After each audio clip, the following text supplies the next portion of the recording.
Hi guys! Nandito tayo ngayon sa Fairview Terraces. Ito yung sinasabi ko kay Hyacinth noong nakaraan na meron silang retro games dito. Meron silang Arbenic pala, sorry, nahirapan akong i-pronounce yan. Ang pinaka-iniipunan ko sana yung Game Boy Color. Kaso, wala pa siya ngayon. Sabi nila pre-order. Pre-order nga daw. Ito guys, paano nga ba sabihin yun? Nostalgic. Nostalgic, oh. Meron silang, ay yung mga laro nila. Magkano naman ang PS2 nyo pag binili? PS2, nandito yung mga prices ng PS2. Depende sa gig na pipili. May mga Resident Evil din kayo lalaro dyan. Ay. Ito yung mga ano nila guys. Naka-package. Actually, napadaan lang ako kasi bibili ako ng prutas. Gusto ko lang kumuha ng inspiration para mag-ipon. Kasi ang pera ko ngayon nasa 300 something na. Tsaga-tsaga lang pag may time. Ito yung Sega Saturn nila. Yung lagi ko nakikita sa ano tawag dito? DK Oldies, kung di ako nagkakamali. Ganda. Tito Jed nyo, na-addict sa video games. Plano ko na rin kasi mag-quit sa sa ML. ML life is over. Ang DS nila ay... Nasa nga ba ang DS nila? Magkano DS niya? Pag may mga ganitong design na luma na, magkano na lang yan? Itong may mga sticker na yan. Ito 4,000. Itong may sticker. Parehas yan sila lahat. Same lang. Ito ang mga prices ng DS. Ayan guys, so, ay, same price pa lang din pala. Ang pinakamahal nila yung 3DS for 14K.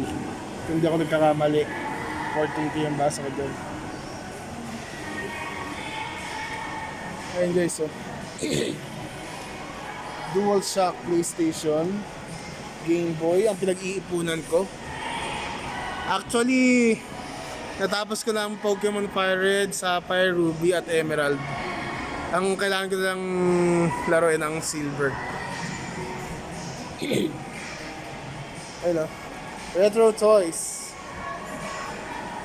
Kung naghahanap kayo ng retro games guys, dito na kayo sa Fairview Terraces sa aming lugar, dito sa Maligaya. Ito ang GB Station Light. Ayun Kapag nakabili ka ng isang bala sa kanila, Pokemon, Game Boy, may libre kang bala na kung saan pwede ka daw pumili. Nostalgic,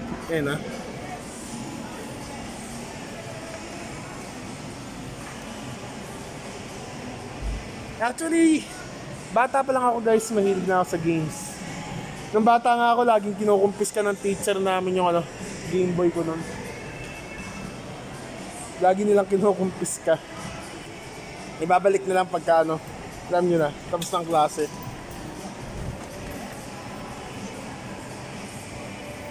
Kung naghahanap kayo ng mga retro games guys, na pwede inyong irigalo sa mga bata, ito na yun.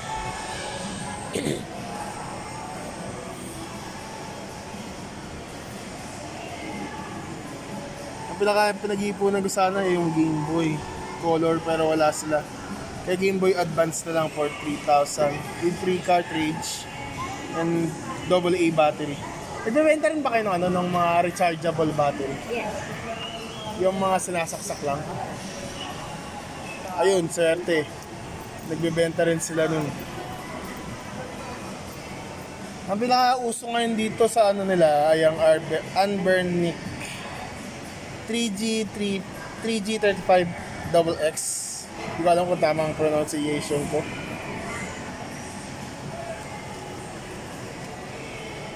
Okay guys? Tamang-tama para sa mga bata ngayong bakasyon.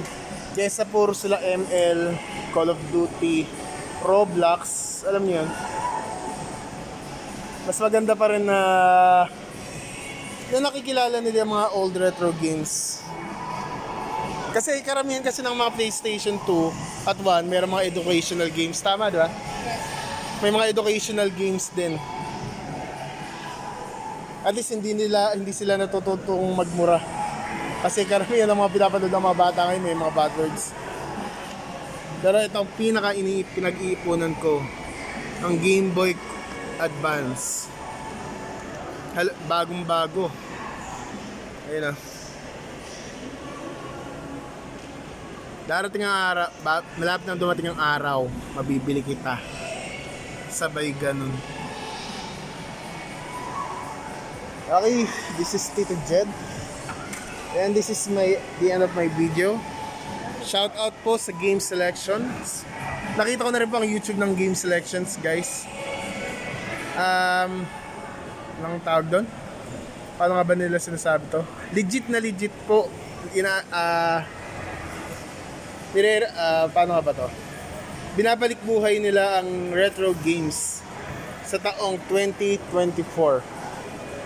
This is Tito Jed and this is the end of my video. Please like, share, and subscribe to my YouTube channel for daily video. Bye!